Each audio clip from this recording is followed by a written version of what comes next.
Over the last 70 years, computers have gone from highly specialised and power-hungry monsters taking up an entire floor of a building to devices so small and efficient that they are about the size of a grain of rice. All of that computing ability is great for individual tasks, but the benefit and power of computing becomes properly useful through communication and interconnectivity. It is this connectivity that I will be talking about in this video. Imagine, if you will, that this pipe represents a small network. You have computer 1 with a whole lot of data on it, and computer 2 being operated by you. With a wired network, someone has to physically connect to the same network to know what questions you are asking and what answers you are receiving. Much like if water was flowing through this pipe, the people standing near you would have no idea how much water was flowing or what colour dye you'd put in the water. Only the sender and receiver would know. If, however, we remove the pipe, then everyone in a near vicinity knows the colour of the water and can guess at the flow rate.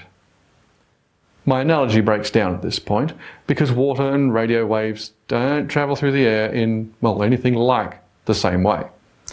But the concept remains the same. This is why wireless networking has security built right in. Everyone in a near vicinity can still see that there is data flowing and about how much data is flowing. But with the data encrypted, it just looks like garbage going back and forth.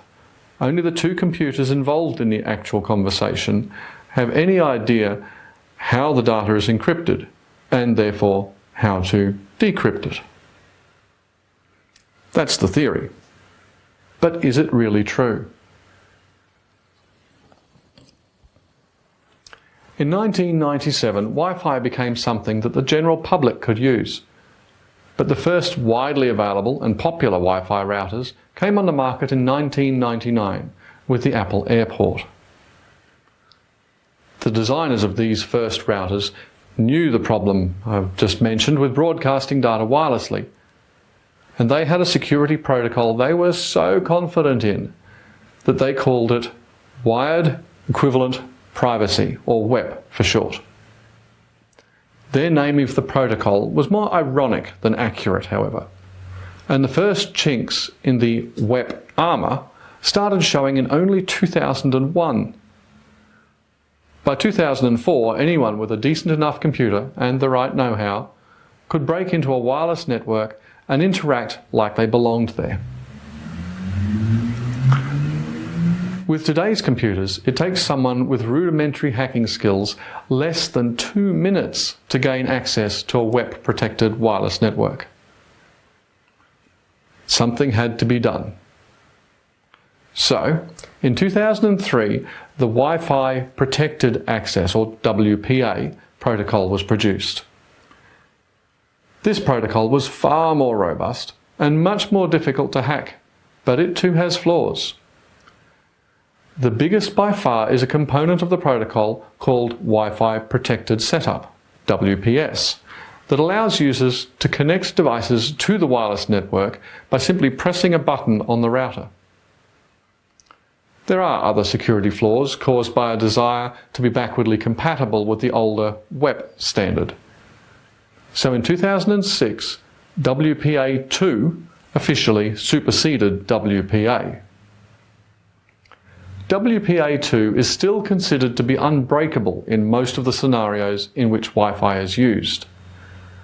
There is a known issue where someone already on the network can crack the WPA2 security and get to data that they have no right to get to. But this is a difficult thing to achieve, and mostly only relevant within a corporate network. Sadly, the WPS flaw is still built right in and is still very easy to break.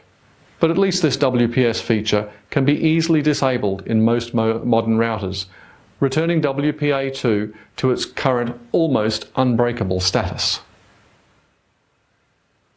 So your home router is set to use only WPA2 and WPS is disabled.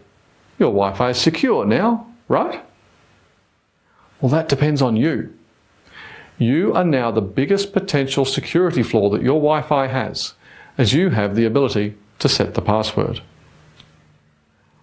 Now, most people set a simple password or don't change the password that their Wi-Fi router came with. This, of course, makes it so much simpler to remember your Wi-Fi password or to share it with family or friends. But it also makes your wireless network so much easier to break. There are two main ways of attempting to crack a password. You have brute force attack and you have a dictionary attack. Now, a brute force attack is where a string of characters is tried. For example, 11111111. Then a single digit is changed, in this case making it 11111112, and so on until a password is chanced upon. This process can take decades with a long enough password containing enough randomized characters. With a dictionary attack, however, an average computer can crack in a matter of seconds a password made up of 2 regular words and some numbers. And on top of this, we have thousands of passwords being revealed every year when hackers break into well-known websites. And people are still using really bad passwords. Now, each of these passwords, the ones gathered from these websites, are added to the freely available dictionaries that hackers use, creating a safe password much more complex.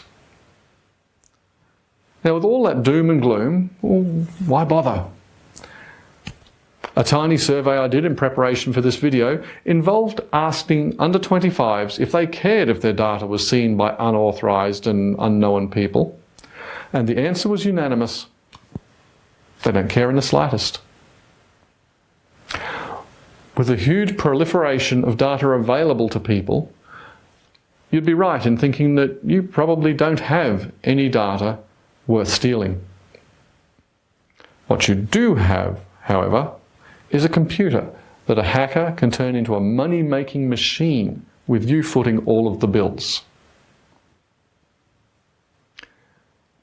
The biggest use for hacked computers at the moment is to turn them to mining cryptocurrency. That is, doing the calculations involved in the background for things like Bitcoin. This slows your computer and uses your electricity.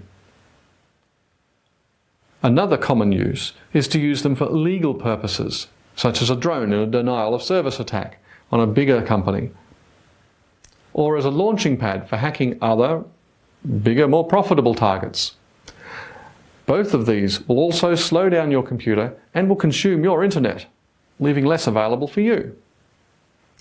So, even if you don't think you have any data a hacker would want, they still want your computer. And your Wi-Fi is an easy way in.